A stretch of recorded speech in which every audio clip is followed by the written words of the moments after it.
الحمد للہ وکفی وسلام علی عبادہ الذین اصطفی اما بعد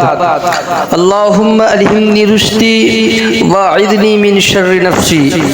محترم سامعین، اگر سفر کی مسافت کی مقدار کم سے کم 48 میل یا اس سے زیادہ ہے تو ایسے شخص کو اپنے شہر کی حدود سے نکلنے کے بعد روزہ رکھنے یا نہ رکھنے کا مکمل اختیار ہوگا، اور نہ رکھنے کی صورت میں بعد میں اس روزہ کی قضا کرنا لازم ہوگا۔ تاہم اگر سفر کے دوران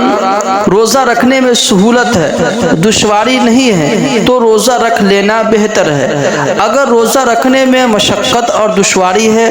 تو اس صورت میں روزہ نہ رکھنے کی بھی اجازت ہے، اور اگر شرعی سفر میں مشقت بہت زیادہ ہو، مطلب جس کا تحمل روزہ دار کے لیے مشکل ہو، تو روزہ نہ رکھنا بہتر ہے۔ بہر دو صورت بعد میں اس روزہ کی قضا کرنا ہی پڑے گا۔ اور اگر شرعی طور پر اس شخص کے لیے سفر میں روزہ چھوڑنے کی اجازت ہے جو صبح صادق کے وقت سفر میں ہو اور شرعی مسافر بن چکا ہو، یعنی شہر کی حدود وغیرہ سے باہر وہ نکل چکا ہو،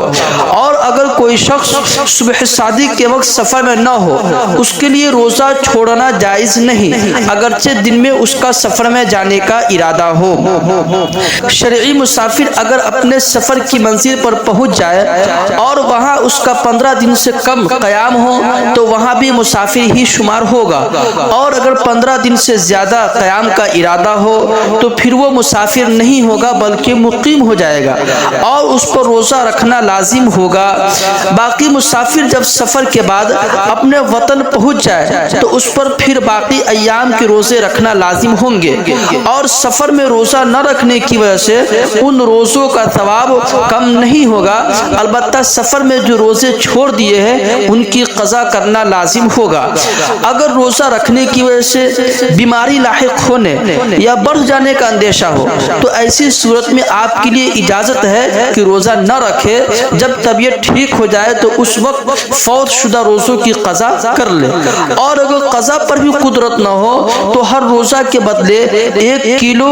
633 گرام گیہوں یا اس کی قیمت غریبوں کو دے دے۔ اگر حاملہ عورت کو ظن غالب ہو کہ روزہ رکھنے کی صورت میں خود اس کے جان یا بچے کی صحت کو خطرہ ہو سکتا ہے تو اس حالت میں عورت روزہ چھوڑ سکتی ہے، لیکن اس صورت میں ان قضا شدہ روزوں کی بعد میں قضا کرنا واجب ہے۔ اس صورت میں فدیہ کا حکم نہیں ہے، لہذا فدیہ ادا کرنے سے روزے ساقط نہیں ہوں گے، اس لیے مذکورہ عورت کے ذمہ ان تمام روزوں کی قضا ضروری ہے جو اس حالت میں چھوڑے ہیں۔ اگر دوبارہ حمل کی وجہ سے روزے نہیں رکھ سکتی تو جب صحت بحال ہو جلد روزہ کی قضا کرنے کی کوشش کرنی پڑے گی۔